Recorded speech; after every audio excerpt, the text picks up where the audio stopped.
This is of Malice and Mirth.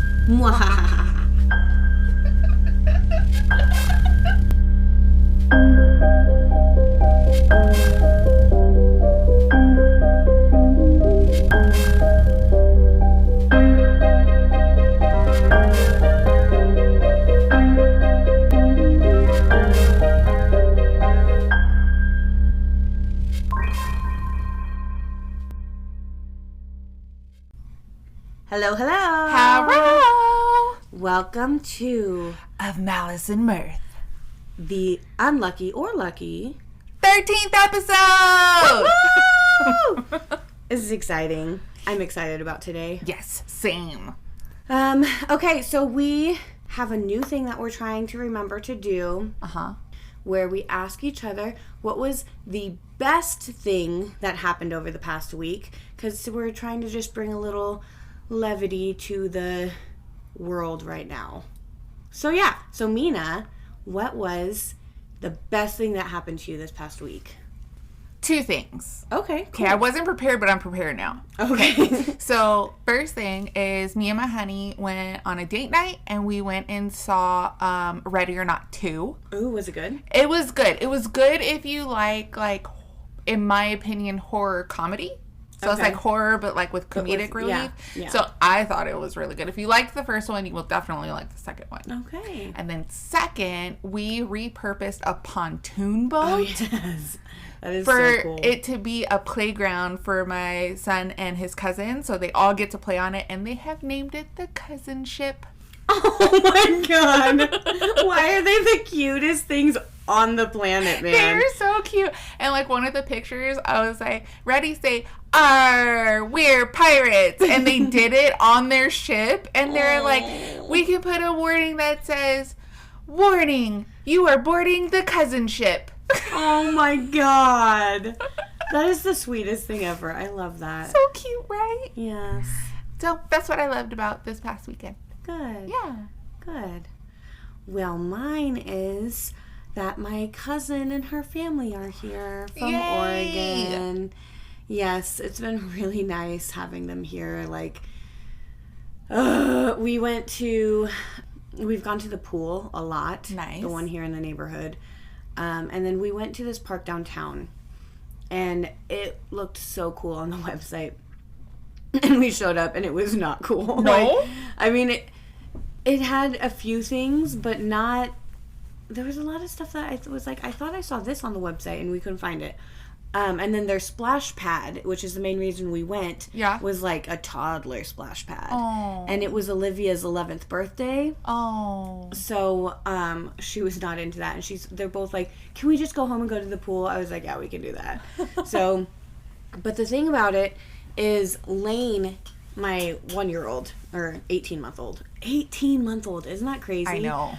But anyways, he hates water, man. He hates it. And so, I have this little floaty for babies. Mm-hmm. And the first day, so I inched us into the water. It took me a good half hour to get us to where the water was hitting his back.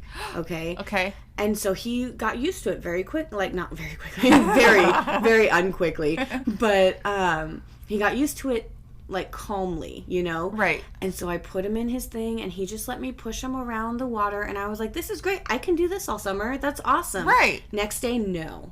Oh. No, none of that. He was hysterical when the water touched him and I was like, dude, it's just water. Most kids love this. Yes. Most kids are fishies. Yeah. But when you're describing it, it reminds me of in the cartoons where they barely touch their toes to the water. Yes. That's him. And if he does, he screams like I'm killing him. Oh. And so we just sat on the side of the pool and I had my feet in the water and he just passed out on my chest. And I went and laid him in the wagon in the shade and he slept for an hour. So Hey. He still did his thing, I guess. But as long as everybody's having fun, yeah? Yeah. But it's been really nice to have him here, so. That's exciting. Yeah. Okay, so, moving on. Let's get into it. We are doing everything related to the number 13 today. Yes. Of course. Are we ready? Ready. Let's hear it. I was born ready. Okay, so first of all, I gotta ask, how do you personally feel about the number 13? Like Friday the 13th? Or just like the in number general? 13 in general. Like the number is like just a number. Yeah. Yeah, I don't You're feel just like good or bad. about it.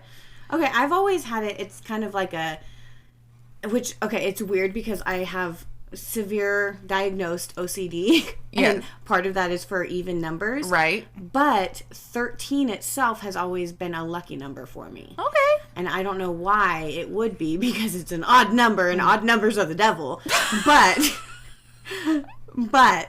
it has been. And I don't know if it might be because my aunt was born on a Friday the 13th. Yeah.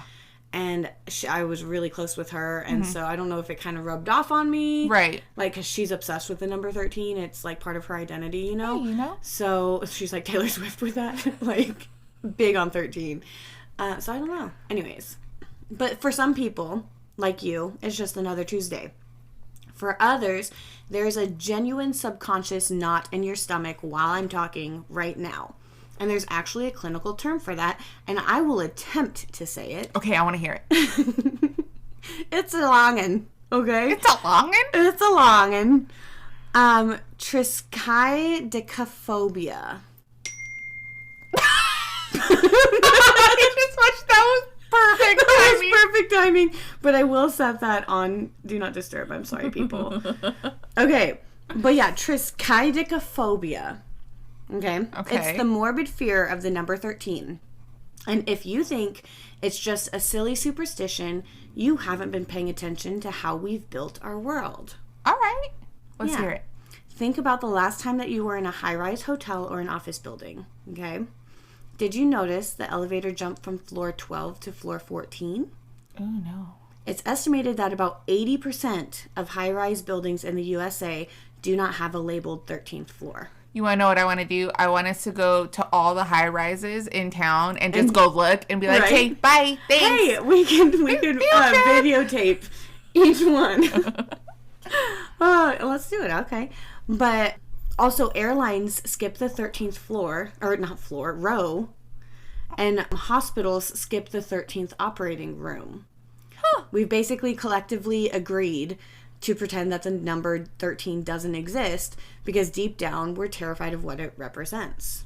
All right. So historically, this fear is a pillar of our culture, okay? You've got the Last Supper, where the 13th guest was Judas the betrayer. Okay. Okay? You got Norse mythology.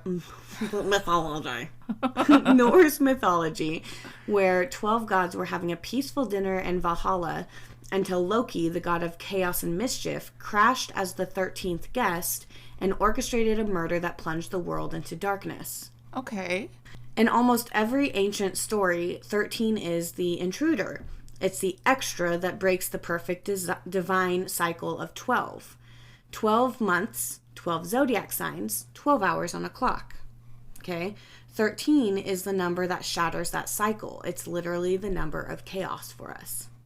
And you want to know something crazy? You want to know when I'm like, ooh, 13. What? I'm like, baker's dozen. That means that extra cookie is mine. That will come up. We will talk about that. Okay.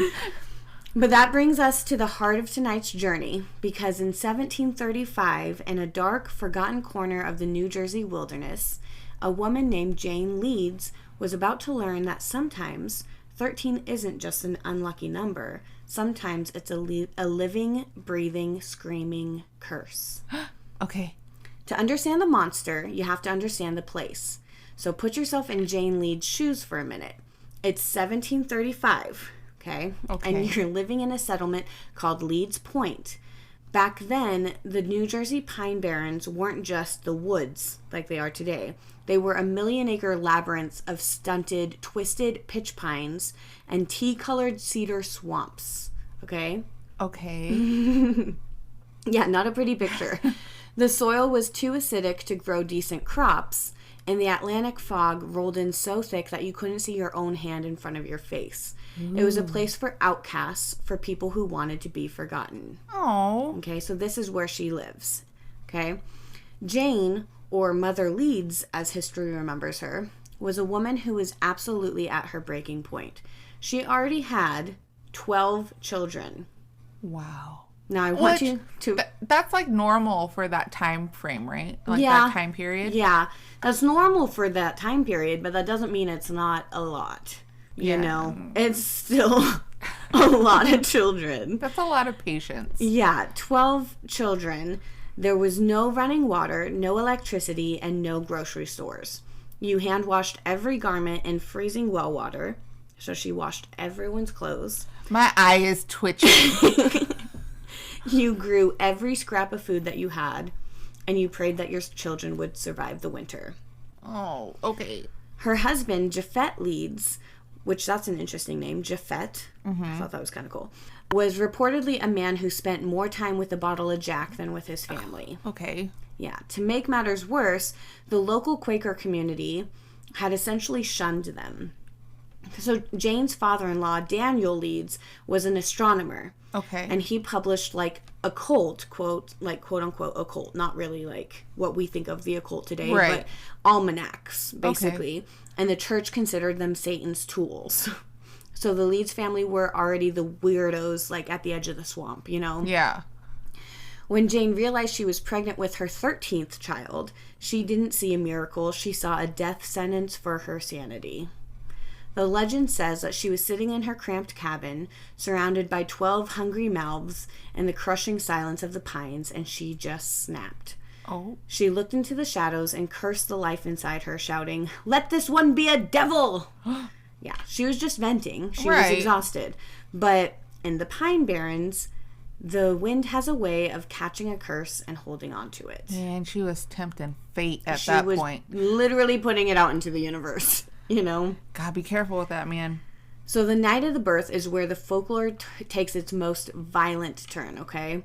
It was a night when a massive northeaster storm was ripping the Atlantic coast apart. Thunder was literally shaking the stones of the chimney. The midwives were huddled around Jane's bed by the light of candles. For hours she labored, and when the baby finally arrived, there was a moment of stunned silence. It was a boy. A normal, pink, crying human boy. Okay. Everyone in that room probably breathed a sigh of relief, but then the room went ice cold.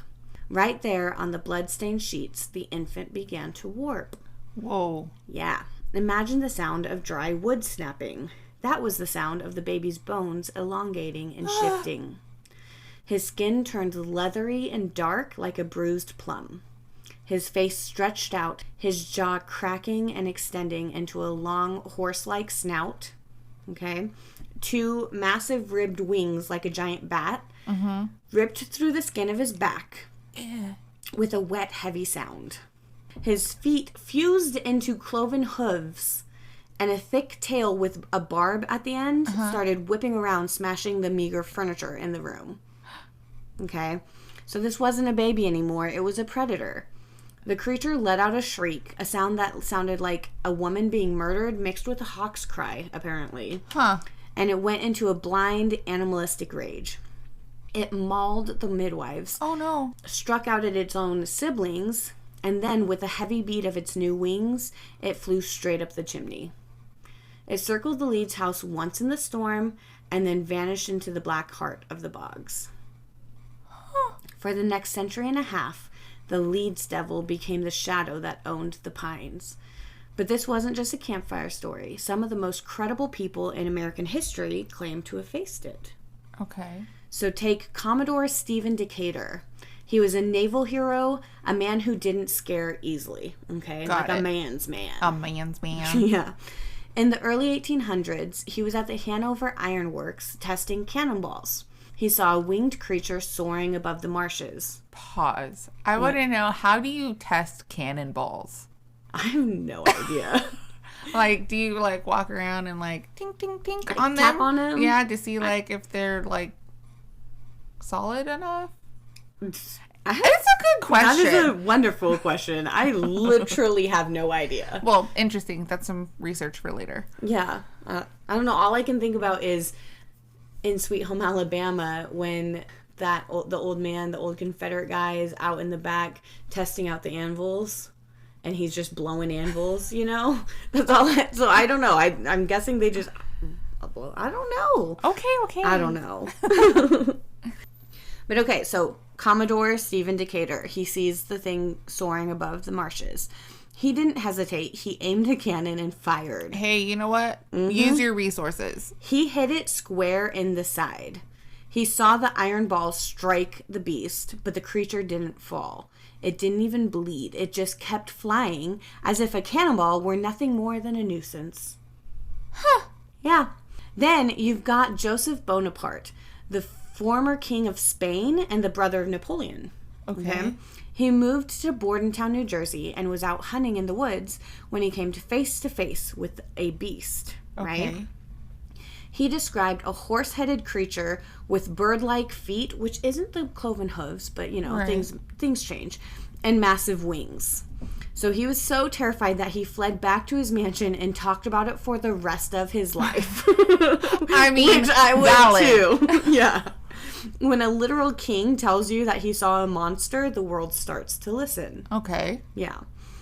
But the absolute peak of the madness, the moment the Jersey Devil moved from folklore to documented history, was January of 1909. Okay? This is known as the Week of Terror and is one of the weirdest documented cases of mass hysteria or actual monster sightings, but in human history, okay? So for 7 days, the entire state of New Jersey and parts of Pennsylvania basically went into a lockdown.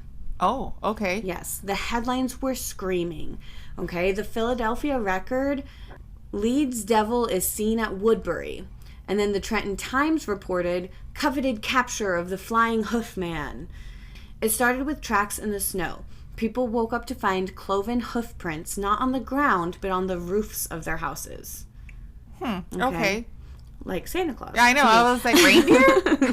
The prints would go from one rooftop to the next, jumping gaps that no animal could possibly cross. And then they would lead to the very edge of the high chimneys before vanishing. Okay. Another instance. So in Haddon Heights, a trolley car full of people was attacked. Okay? Like, full of people. So imagine sitting on your commute home in the dark, and this horse-headed beast with glowing red eyes starts slamming against the glass. Jeepers creepers. I'm telling you. Yes. In Camden, a woman named Mary Sorbinski found the creature in her backyard attacking her dog. Oh, no. So she hit it with a broom. Go her. And it hissed at her before flying over a 7-foot fence. So at least she saved her dog. Yeah.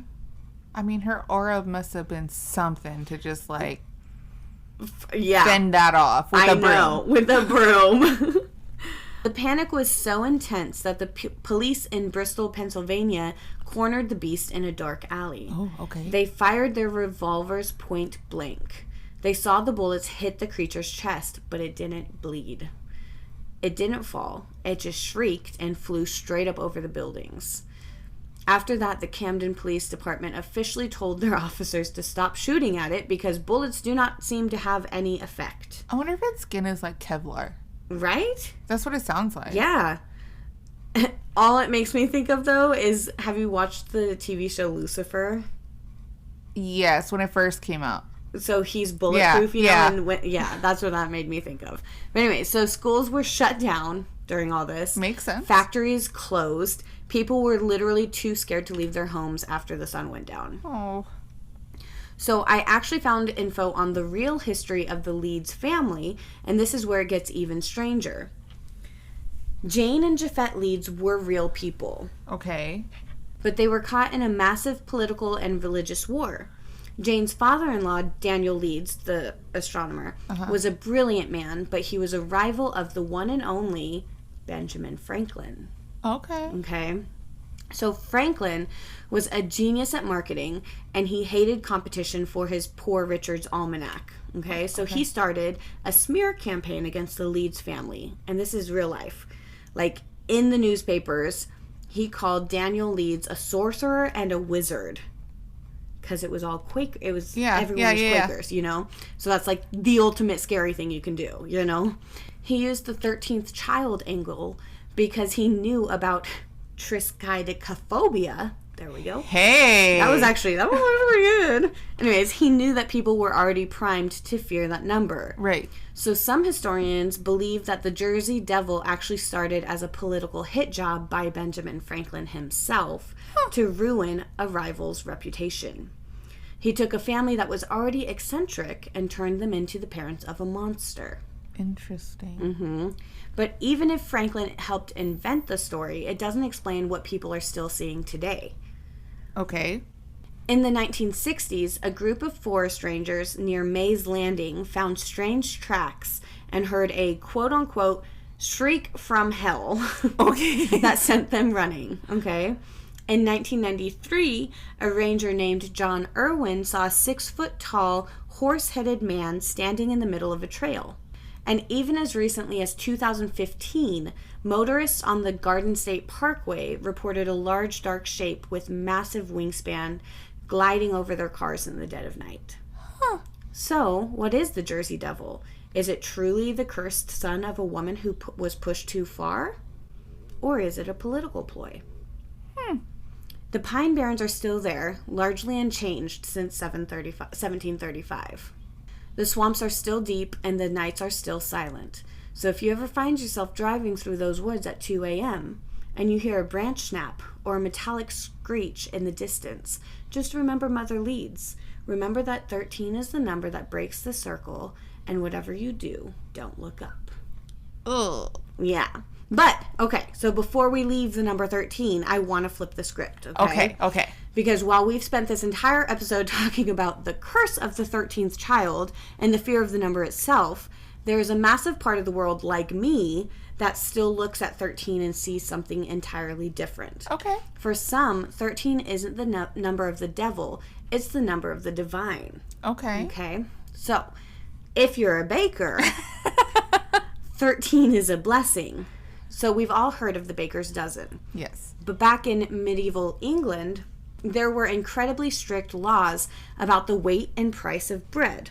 Okay? All right. So if a baker sold a loaf that was even a fraction too light, they could be heavily fined or even thrown in the stocks. For gypping their customers. Yes. Got it. To play it safe, bakers started adding an extra loaf to every order of 12, a vantage loaf, to ensure that they never accidentally cheated a customer. Okay. Yeah, so that's where that came from. So in that context, 13 isn't unlucky. It's a gesture of honesty, abundance, and a little bit of insurance against bad luck. Okay. Okay? But if we go even further back, before the superstitions of the Middle Ages took hold, 13 was actually a deeply feminine, sacred number. Okay, think about the lunar cycle, okay? Okay. There are 13 lunar cycles in a single year. So for ancient cultures that lived by the moon, 13 represented the natural rhythm of the earth and the cycle of fertility. It was only when society changed to solar calendars, which have the 12 months, that the extra 13th lunar month started to be seen as something out of sync or chaotic. All right. So in a way, the fear of 13 was a way of pushing away the old moon-based way of life. Got it. In Italy, if you tell someone that 13 is unlucky, they might look at you like you're crazy. For many Italians, 17 is actually the number to avoid. Okay, 13 is often considered a lucky number associated with St. Anthony, the patron saint of finding lost things and missing people. Okay. Okay. And then in many Mediterranean cultures, 13 is a symbol of prosperity and a lucky strike. Even right here in the United States, we are practically built on the number 13. Look at a $1 bill. You'll see 13 stars, 13 stripes on the shield, 13 steps on the pyramid, and the eagle is clutching 13 arrows and an olive branch with 13 leaves. All right. Right? Sure, it represents the original 13 colonies, you know, but our founding fathers, many of whom were obsessed with numerology and symbolism, didn't see that as a curse. They saw it as a powerful new beginning. All right. Yeah. So maybe Jane Leeds' mistake wasn't the number 13 itself. Maybe the curse was just a tired woman's words meeting a number that represents a massive, uncontrollable change. Okay? If 12 is the number of perfection and order, 13 is the number that pushes us into the unknown. It's the leap of faith. Okay? All right. For some, that leap leads to a monster in the pines. For others, it leads to a fresh loaf of bread or a new nation. It all depends on whether you're looking for the devil or looking for the light. So, now that we've covered both sides of the number 13, does that change anything about the way you feel about it? I mean, personally, I don't see it as good or bad. So you're just still neutral on it? Yeah. Ah, nice. Okay. Well, sorry for going through all that just to not change your mind. I'm just kidding. I appreciate all the information. Okay. Oh, you do. I do. Okay, well, it is your turn. Oh, it's my officially. turn? Yes. I am done skis. Okay. Okay. I'm excited. So now that you've touched on the lucky number 13 and we've hit this great milestone, right? I'm going to dive into one of my absolute favorite horror movies. All right. Are you ready? I'm ready. I've never seen it. I'm about to ask you if you've seen it. Well, ask me. I'll pretend Okay. like I didn't know that. Okay. It is the 2001 remake of 13 Ghosts. Yes. Okay. Have you seen it? No. I am not. Okay. All right. So picture this. Okay. A family inherits a massive high-tech mansion made entirely of glass. Okay. Mm-hmm. Okay. It's beautiful, but there's something weird about the walls other than it being glass. I was going to say, is it that you can see through them? No. The glass has like this etching on it, right? Okay. And the family doesn't really know what it is, but I can tell you that it's a Latin containment spell. Oh, shit. Okay. Because this house is actually a machine that is designed to hold 13 specific spirits. Okay. All right. But here's the kicker. The ghosts just don't appear, right? Because you know how like in some scary movies or books or whatever, like the scary thing is you can see them. Yeah. Right? And this one, they're naked they are invisible to the naked eye. I was like, they're naked. They're naked. Huh? Is that kind of story? No, they are invisible to the naked eye. Okay. All right. So, to see the threat, you have to wear these special like glasses, right? So Okay. you put them on, and when you put them on, they are visible to you. Okay. But regardless of whether you have the glasses on or not, they can touch you if they wanted to. Like they could do things to you. I don't like it. Okay. Yeah. So if you take them off, you're standing in a silent room. Okay. But if you put them back on, you realize you're in a blood-soaked room with the spirit standing 2 inches away from your face. How would you feel? I wouldn't like it. It's like a nightmare version of a VR. True. Like those VR goggles, you know? True. Okay. So today I'm going to be your glasses. Okay. I'm going to reveal the movie's lore and what each ghost represents. Okay. Cool. So I'm going to do that and also try to tie in some real world like history that make these legends much more than just a movie plot. Okay. All right. Cool. I'm excited because I'm going to watch this movie now because I wanted to wait until I didn't want to watch it before. Okay. But I'm interested in it, so Okay. I'm going to watch it after and I'm going to like compare. So I'm not going to like cover a lot of the plot of the movie because I don't want to ruin that for our listeners. That's a good idea. Cool. I like that. All right. So before we meet our residents, we have to talk about how the house actually works. Okay. So the ghosts aren't just like wandering around the halls, at least not at first. Okay. They are kept in the basement and locked inside like these containment cubes that are made of ectobar glass. Okay. And each cube is etched with those Latin like symbols that you see throughout the rest of the house. And those symbols keep them in their cube. Yeah. Okay. All right. So the house is a literal clockwork nightmare. Once triggered, the machine starts and the walls begin to shift. Oh. And it like locks down. So it locks down and then like the walls like slide, and which is there's the really cool scene that has to do with it. Not gonna spoil it though. Okay. So once they start to like move, it basically acts like a gear to this massive machine. Like it's just Okay. Right? So as they're shifting, it triggers the release of ghosts one by one from the basement. Got it. Okay. So they're let out in a specific order to power up this massive machine. Okay. Okay. So, and there's a reason to this. They're being released to fuel what is called the Black Zodiac. Okay. Okay. So now in the movie, this is an inversion of our 12 celestial signs. And this isn't just something a screenwriter dreamed up. In the real world, the Black Zodiac draws from the actual 15th century occultism. Okay. All right. So historic occultists, most notably Eliphas Levi, wrote extensively about descending energies. The idea is that every celestial virtue in the standard zodiac, there is a primitive, darker counterpart that pulls a soul toward the earth rather than to the heavens. Okay. Okay? Like the shadow self. Yeah, see, I'm getting to that. Oh, okay, sorry. There are historical texts like the Libellus, I think I said that right, Pexis? Okay. All right, so it's Libellus space Pyxis. I got lost. I'm sorry. Okay. Well, but we'll just go with how you said it. All right. So that describes archdemons of the zodiac.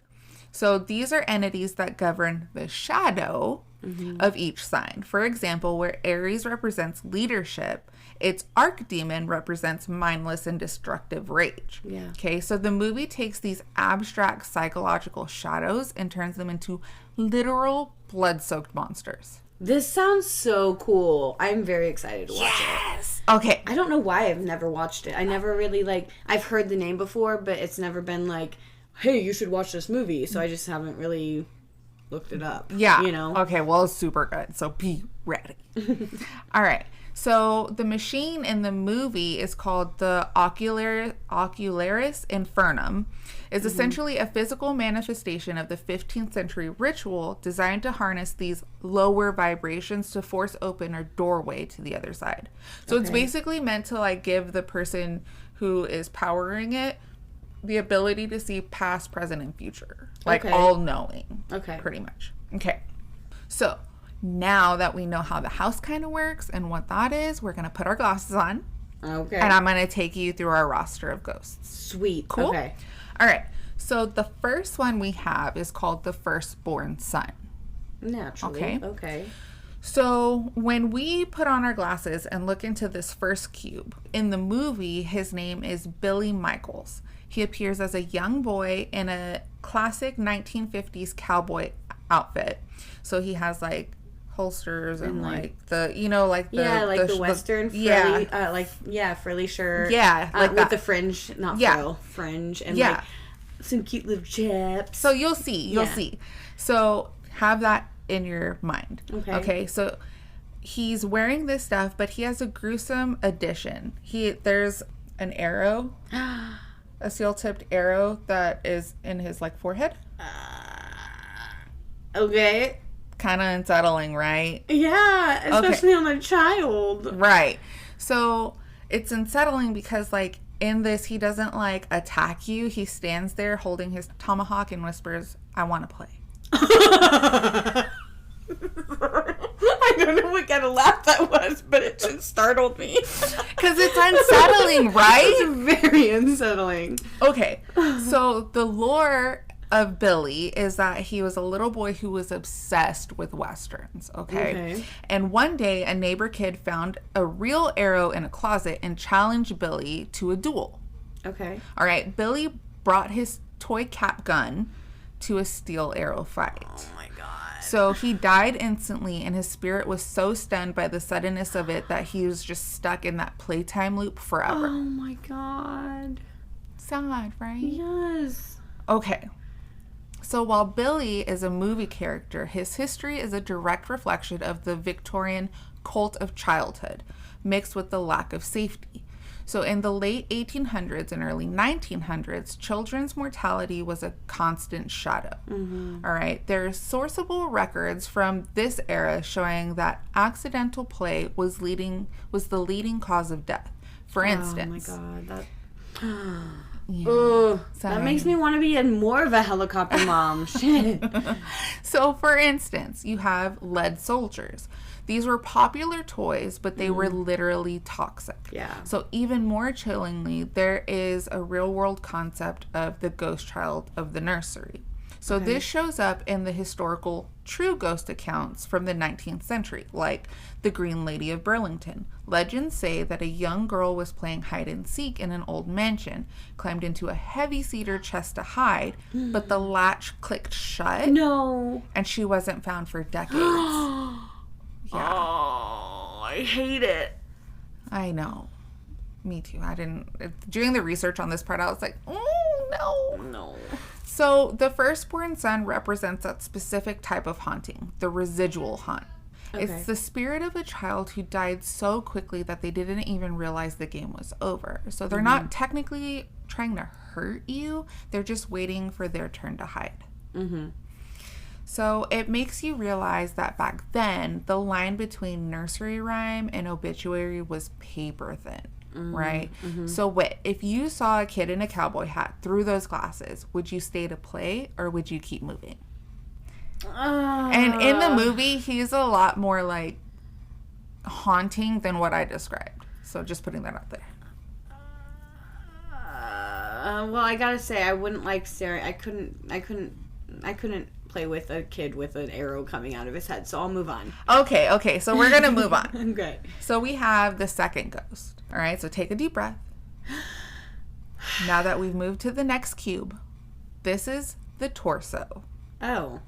So if you're wearing the glasses, what you see is exactly what the name implies.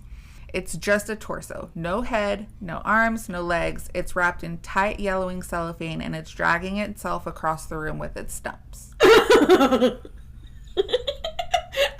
why this is eliciting those kind of noises. But it's a little startling. Okay, all right. So yeah, it's one of the most grotesque designs of the film, you know. Yeah, Jesus. So the movie's lore for him is a dark one, obviously. His name is Jimmy Gambino.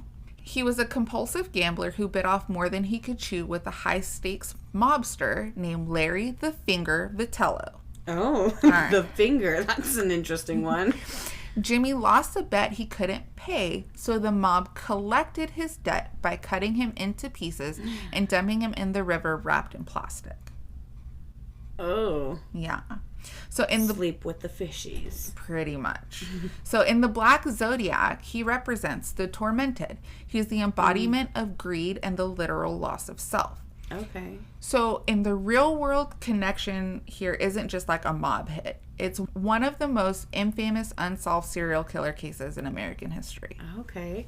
So we have to talk about the Cleveland torso murderer, also known as the Mad Butcher of Kingsbury Run. Okay, I haven't heard of this one. Okay, so between 1934 and 1938, in the middle of the Great Depression, someone was terrorizing the shanty towns of Cleveland, Ohio. Okay. This killer didn't just murder people. He was a master of dismemberment.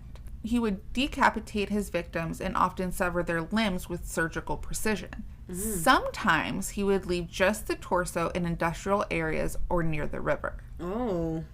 Yeah. So here is a little fact that's even creepier. Elliot Ness, the legendary lawman who took down Al Capone, was the safety director in Cleveland at the time. He was the one hunting the Mad Butcher. Despite all of his resources, Ness never caught him. The killer even mocked him by dumping a victim's remains right outside Ness's office window. No. Yeah.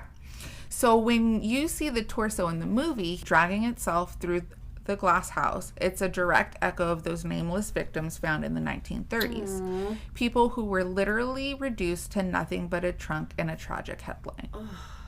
Yeah. Which, by the way, I'm not saying that that's what they used to create this character. Not, yeah, this is just like connections that I found. Yeah.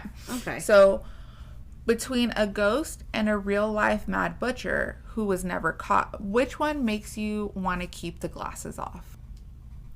Probably the torso one more. Yeah? I feel like that one gets me more. I mean, That one gets me more in the fear. Right. The kid one, the cute little poor Billy, he gets me in the feelers. No, wait. So I'm saying, like, okay, between the ghost in the movie and, like, the real life. Oh, I thought you asked between the Billy and the torso. No. The real life ghost of the torso and the Mad Butcher. Which one would which one would make you want to keep the glasses off? Both. I feel like that's a tie there. Yeah, that's a Sophie's choice if I've ever heard one. Okay. So are you ready to move to the next one? Yeah, sure. All right. So moving to the next cube. This one's kind of heavy too. Okay. So this is the bound woman. Oh, okay. So if you're looking through the glasses here, you see a young woman in a tattered, dirt-stained 1950s prom dress. Okay? Her mouth is gagged, her arms are pulled behind her back, and she's tied at the elbows, and she's basically like perpetually like hanging from the neck from like an invisible noose. Okay. So it's jarring, right? To like, if you put glasses on and you just see that. Yeah. So in the movie, her name was Susan LeGros. She was like the it girl of her high school. Like she was like. She's a baby too. Yeah, I know. Okay. So she's supposed to be rich, beautiful, and a prom queen. Yeah. But she had a double life. She was cheating on her boyfriend, a guy named Chet. Of course his name was Chet. With a boy from the wrong side of the tracks. Oh, okay. Shit. Okay. So on prom night, Chet found out. Oh. Yeah. And he went into a blind rage, murdered the other dude, and then strangled Susan with his own school tie right on the football field. And he buried her at the 50-yard line. What the fuck? Right? That's intense. Yeah. Okay. So she represents the betrayal. But for a real-world deep dive, we have to look at the dark side of the 1950s golden age, right? So specifically the unsolved prom night murders and the reality of domestic violence that was often swept under the rug back then, right? So we can look at the 1956 Grimes sisters cases in Chicago. Okay. So 2 teenage sisters went to see an Elvis movie and never came home. So when they were found weeks later, the case became a media circus. But what stayed with people was the innocent lost aspect. Young girls in a safe suburban world who met a violent, restricted end. Yeah. Right? So even more specifically, the bound woman is a direct echo of the trunk murders, which were in the early 20th century. One of the most famous sourceable cases is Winnie Ruth Judd, the trunk murderess. Okay. So this happened in 1931. She killed her friends over a man and literally bound their bodies into shipping trunks to move them. Oh, okay. Interesting, right? So it's weird to see like 2 ends of the spectrum. Yeah. Right? So the horror of the bound woman isn't just that she was killed, it's that she was restrained, both by her killer and the social expectations of the 1950s. She had to be that perfect girl in public, and when that image cracked, she was destroyed and hidden away. Yeah. Damn. And I just my 2 cents. They should not call it the bound woman. They should call it the bound girl, because that is a girl. That is a child. Right. Ugh.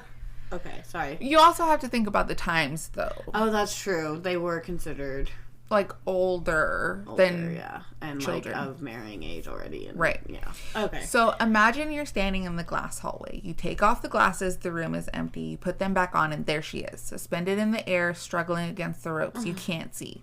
It makes you wonder how many of stories like hers are still bound up in the basements of history, just waiting for someone to finally see them. Right? Yeah. Makes you think. All right. So that one was really heavy. Yeah. Just a little. Now we're going to move to a sad one. Keep those glasses on, but prepare yourself. Okay. All right. The next cube holds the withered lover. Okay. Okay. This is Jean Criticos, which is the main character's wife. Okay. Okay. And she's the mother of their 2 kids. Seeing her through the lenses is heartbreaking because she isn't a monster in the way the others are. Okay, she appears in a scorched hospital gown, pushing a rusted IV stand, and her skin is pale and waxy. Okay. So This part to me is like a gut punch because in the movie's lore, Jean was the heart of the home. But a massive fire broke out in their house and Jean died while she successfully pulled her children to safety. Okay. She was rushed to the hospital with horrific burns and eventually succumbed to her injuries. Cyrus, who's the mastermind of this house and collecting ghosts and stuff, was essentially a vulture. He was there to claim her spirit for his machine the moment she passed. Oh. Disgusting, right? Yeah. Okay, so in the Black Zodiac, she represents the loss. For our deep dive, we're going to look at the real world history of the White Lady, right? So a very common ghostly archetype, usually associated with mothers who have died in a desperate attempt to protect their children.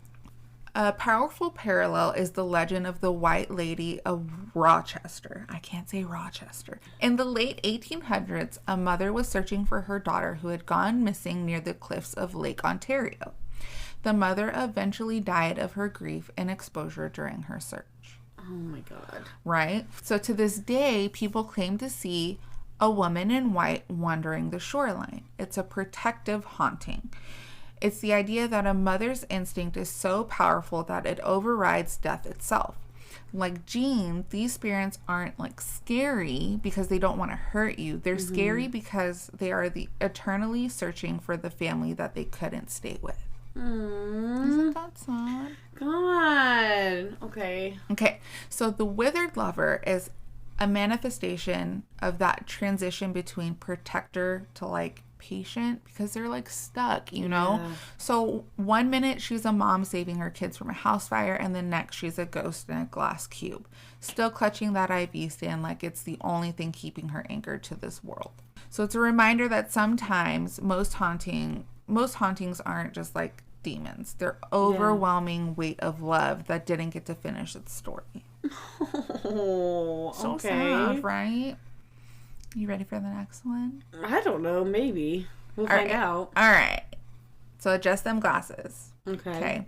This next cube holds the Torn Prince. The Torn Prince. Torn Prince. He's a 1957 high school baseball star named Royce Clayton. Okay. When you look at him, he's wearing a classic Letterman jacket, but the right side of his body is just shredded. Oh, okay. Yeah. He's carrying a bloodstained baseball bat, and he has this permanent arrogant sneer on his face. Oh. You know, like one of them just like... A douchebag one. Pretty much. So, yes. He was the prince of his high school. He had the talent, the girl, the car, you know, that dude, you know. So... In the movie's lore, for him, he was also like incredibly like just stuck up, and he was challenged to a drag race. And while he was tearing down the road at top speed, his brake lines, which had been tampered with, failed. Oh. And he flipped his car and was literally torn apart by the wreckage. Okay. Okay, so in the Black Zodiac, he represents the vanity. He's the ghost of someone who had everything and lost it in a heartbeat because of his ego. Okay.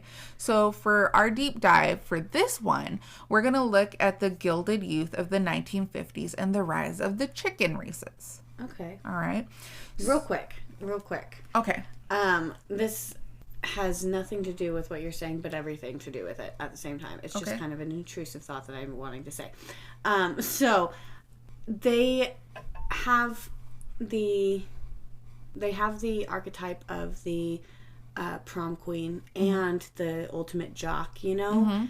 And it's like that really, the fact that they have both of those in the same, you know, in the same story kind of shows you how much our society values that time of our life. Like, those are our golden years. You know what I mean? Right. So, it just kind of... And especially because, like, a lot of the, like, connections that I found were, like, in that 1950s, like, era where it was the golden age. Yeah. Like, that was... When you look at movies like that, like, it was everything. Yeah, so that just struck me as interesting. Sorry. It's okay.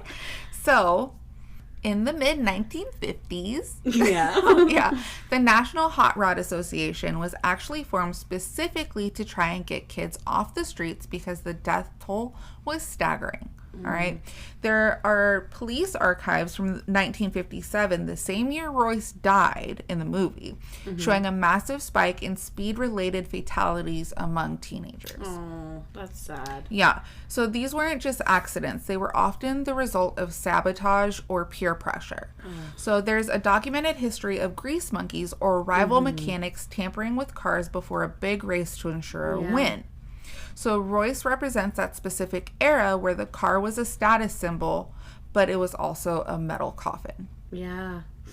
Oof. So he's like a static ghost. He's forever 19, forever the star, and forever dying in that car because he couldn't back down from a challenge. It's the tragic transition from being the king of the hill to being a shredded spirit in a glass box. So, okay. if you're seeing him through the glasses and he's still looking at you with that look on his face like he's better than you. Slap it off. Sorry. And even though the half of his perfect self is gone, it makes you realize sometimes pride is the heaviest thing a ghost can carry. Okay. Interesting, right? Okay, so that's it for the prince. Are you ready for the angry princess? Okay. Yeah. All right, so take a breath because this next one holds the most famous design of the movie. Right? The angry princess, and her name was Dana Newman. All right. Okay. When you look at her through the glasses, you see a woman who was once stunningly beautiful, but she's completely nude and covered in 100 like surgical style slashes, like she's just cut up, right? She's clutching a large kitchen knife, and she spends her time in the cube staring at a cracked mirror, just like sobbing, just like upset. Oh. So. That's a picture, man. Okay. Yeah. So it's a tragedy of the mind. In the movie's lore, Dana was a woman who could never see what everybody else saw. She was obsessed with finding perfection through the blade. She moved from city to city, undergoing dozens of unnecessary plastic surgeries. She wasn't trying to look younger, though. She was trying to remove the flaws that only existed in her head. Yeah. So, the kicker is her final act, though. She was working in a doctor's office late one night and convinced herself that there was a blemish near her eye that only she could see. So she tried to perform a surgical correction on herself with a knife. God. Yeah, and she ended up accidentally blinding herself in that eye. So in sheer panic and the despair of ruining her face, she climbed into the bathtub and she finished what she started. So that was her demise. Yeah. So in the Black Zodiac, she represents the self-loathing. For our deep dive, we have to look at the real-world history of the beauty trap and the early unregulated days of cosmetic surgery. Okay, yeah. All right. So in the 20th century, modern regulations of beauty doctors used substances like paraffin wax injections to smooth out wrinkles, which I did not know that. Like when I think of like smoothing wrinkles, I think Botox. Yeah. But not, when I think paraffin wax, I think of when you go like get your toes done. This kind of, see, I think of candles. Oh, okay. Candle maker. See, and I think of like pedicures where you put your feet in it. Yeah. So yeah, apparently they would use that. So the wax would often harden and migrate under the skin and cause horrific paraphenomas, which were painful lumps that would lead to permanent disfigurement. Sign me up, baby. So we also have the tragic story of Evelyn Nesbit, the it girl of the 1900s. Sorry. I went to Toy Story. My name? Never mind. Sorry, continue. Okay. She was the most photographed woman in America, which I did not know this. Okay. But she lived a life of intense scrutiny and trauma that led to a constant struggle with her own public image. Okay. So these are just like, I'm giving like little tidbits. So if you want to go do your own deep dive on these specific people, right, you're more than welcome to do that. So the angry princess represents the spirit of anyone who was destroyed by the very thing they thought would save them, their own reflection. She isn't looking in the mirror because she's vain. She's looking because she's still trying to find the mistake she thought that she was.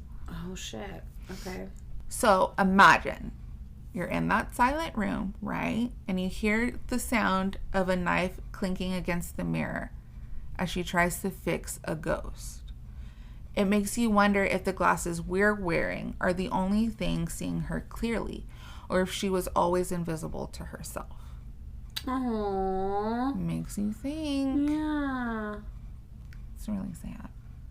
All right. That's it for the Angry Princess. Okay. All right. Ready for the next one? Yes.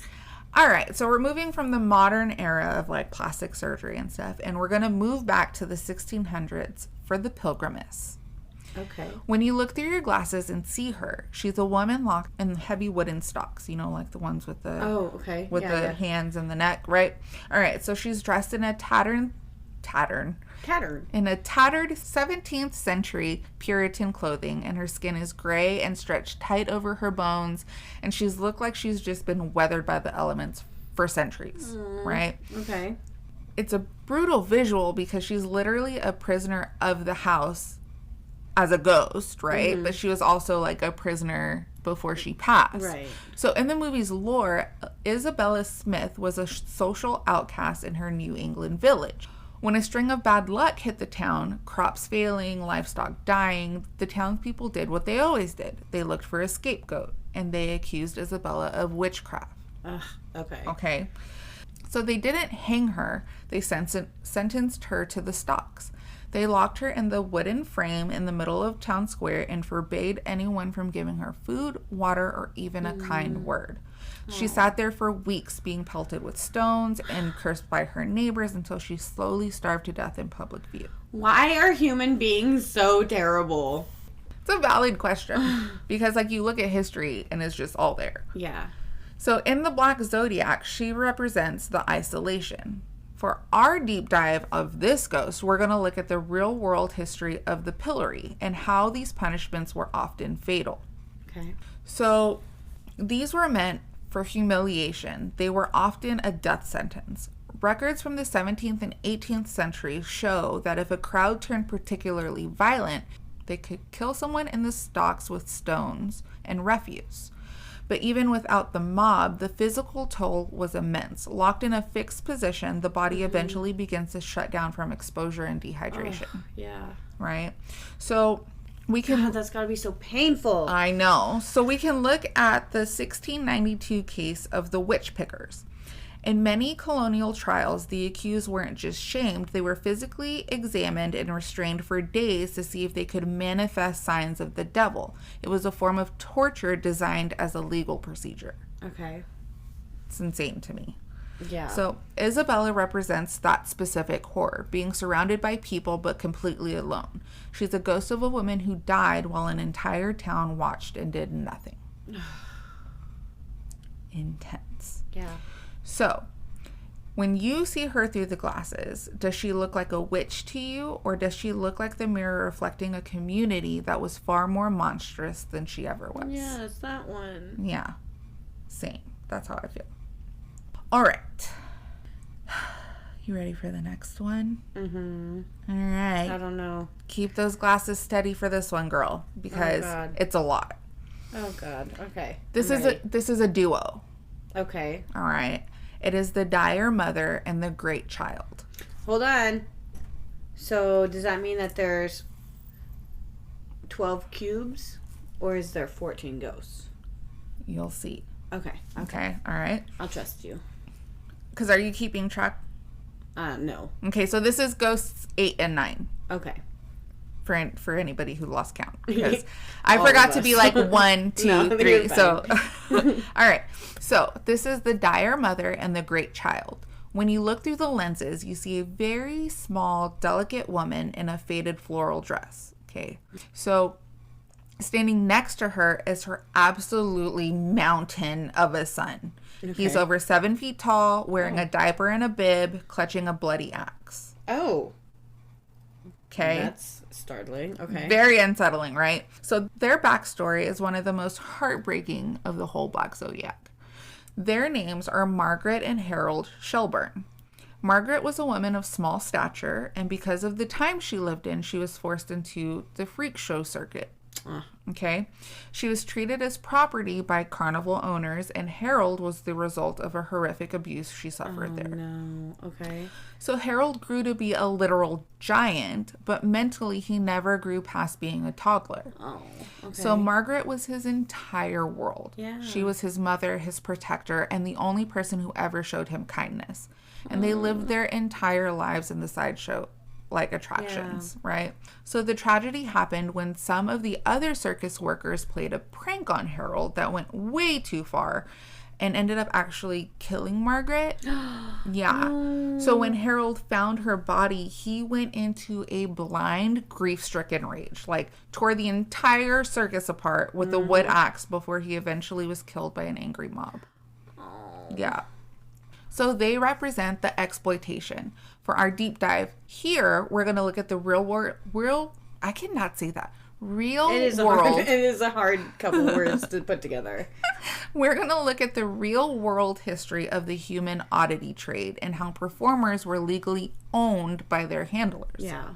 So it was a dark reality. We can look at someone like Schlitzie, and it's Schlitzie. Schlitzie. Yeah. Who was a famous performer in the early 1900s.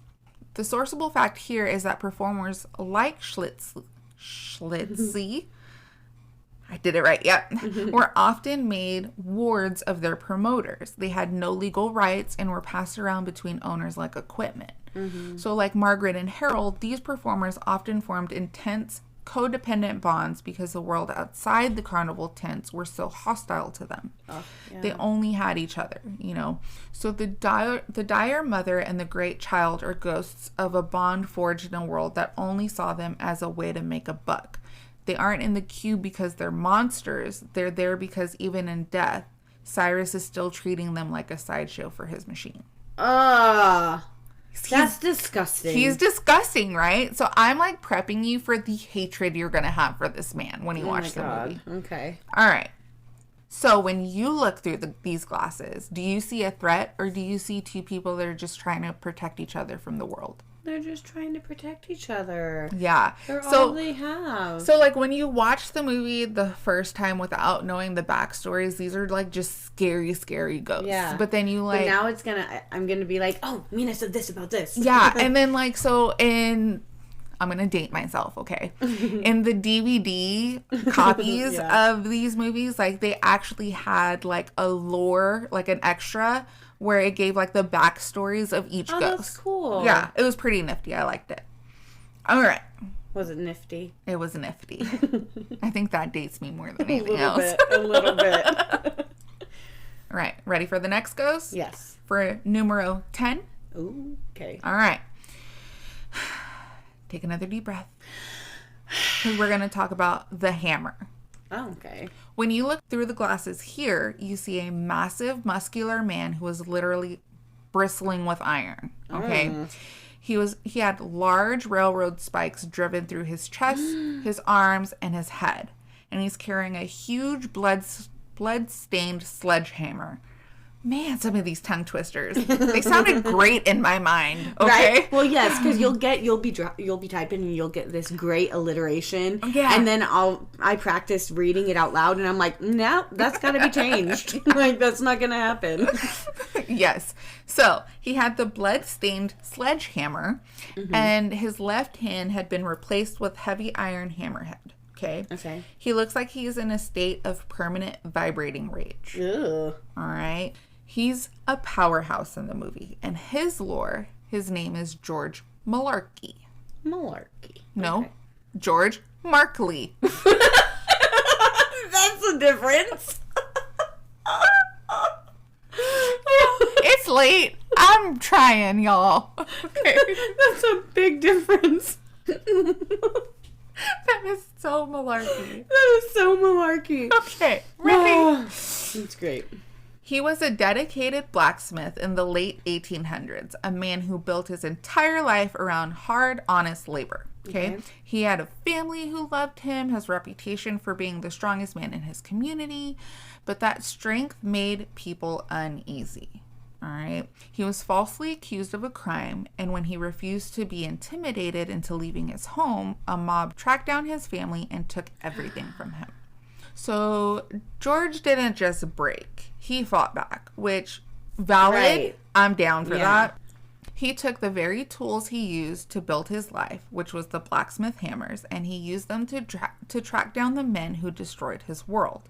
But when the town finally caught up to him, they gave him a symbolic execution. Oh. They used the iron of his own trade against him, driving those railroad stakes into him while he was still alive. Oh my God. Yes. Ugh. It's like crucifixion. That's what that reminds me of. That's fucking painful to think about. Okay. Ooh, so, okay. In the Black Zodiac, he represents the resentment. For the deep dive, we're going to look at the real-world history of the blacksmith as a folk hero, right? And the archetype of the steel-driving man. Okay. So here's the legend of John Henry. Whether he was a real person or a composite of many, he represents the thousands of laborers who were essentially worked to death building the American railroads. Those spikes in George's body are a gruesome nod to that history. The idea of a man whose incredible strength was used to build a country only for that same country to turn around and discard him when they were done. Yeah. Right? So the hammer is the ghost of a man who is identified by his work, only to have the tools of his trade become the instrument of his death. He's the physical manifestation of a life that was stolen after a lifetime of building. See, I'm given all these ghost backstories to make you think about them in a different light. Yeah. Okay. So when you see him swinging the hammer, do you see a murderer or do you see a man who was forged in the fire and then broken by the very people he worked to serve? Well, I'll be real honest. When you first were describing him to me, I was like, this is definitely the one that I'm like, get me away from this fucker as fast as possible. Yeah. But now I'm like, well, I'm not the one who did this shit to him, so I feel safe. Yeah, and it's really hard though because like in the movie, even though like the characters don't mean no harm to these ghosts, you have to think about the states in which they passed. Yeah. You know? And where their mind is still at. Yeah. Right. Yeah. So that is kind of terrifying. Yeah. Yeah, I don't know. You're all on to the next one. Right? Let's take these glasses off real quick. All right. So, we're going to take a real deep breath for this one. Oh, God. Because this one actually scared me when I watched the movie. Like, it's very unsettling. Okay? So, the next one is the most chaotic entity in the house. Okay. All right. This is the Jackal. The Jackal. I didn't even like it.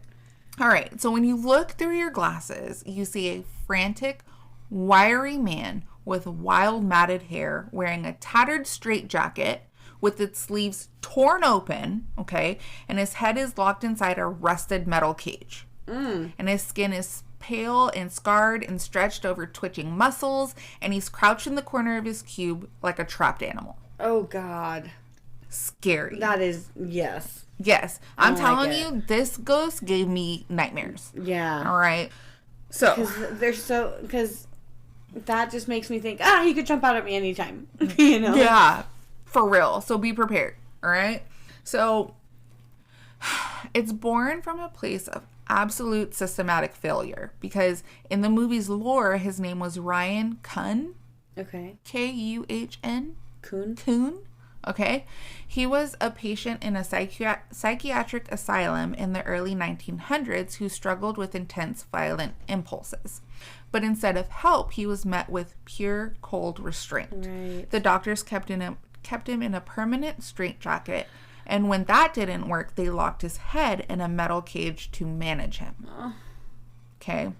The ultimate horror of his life and his death is that when this asylum caught fire, the staff evacuated everyone else, but they left Ryan behind. No. Yep, he was abandoned and locked in the cage and the straitjacket with no way to shield himself. Yeah. Oh my God. Nope. As the building burned around him, he represents the insanity. But he's really a symbol of how we used to hide people we didn't understand. Yeah. Right? Yeah. All right. So for this part, we're going to look at the facts of the early 20th century asylum ethics. Okay. So we can look at the history of places like Danvers State Hospital. And here is that the restraint was often the only treatment. They used things like the Utica cribs. Utica cribs. Oh, okay. So it's UTICA cribs. Okay. So they were essentially like adult-sized cages and like they would make them wear like heavy leather muzzles. Yeah. So the Jackal's cage isn't just like a movie prop. It's a direct reference to a time when patients were stripped of their humanity and treated like predatory animals. Yeah. So, and again, I'm not saying that that's what they based this ghost off of. I'm just saying these are connections. Correlates. Yeah. So he is a man who was never given a chance to heal, so he became the beast that the system created. Yeah.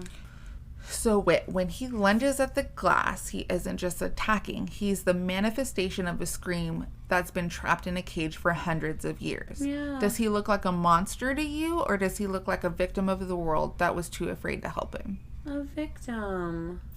That makes me really sad. Yeah. Ugh. All right.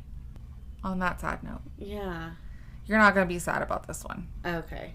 All right. So we're going to move to the final piece of the Black Zodiac, which is the 12th zoke.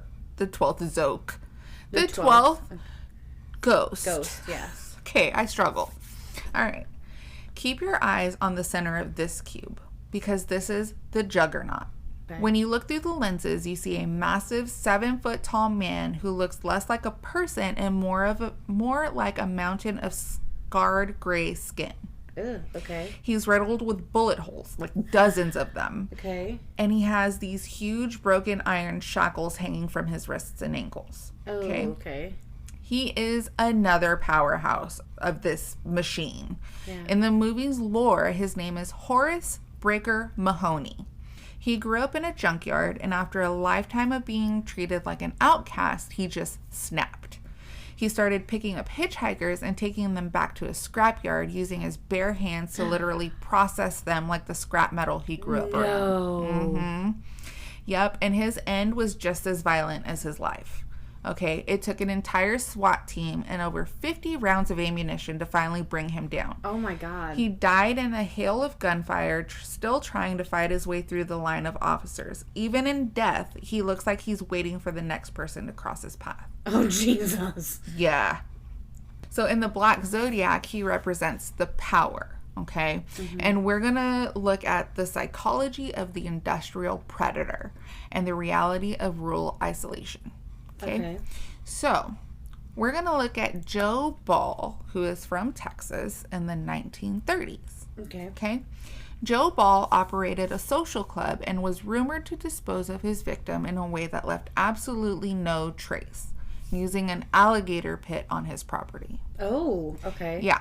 So when someone operates in an industrial or rural scrap environment like the Juggernaut did in his scrapyard, they often develop a desensitization.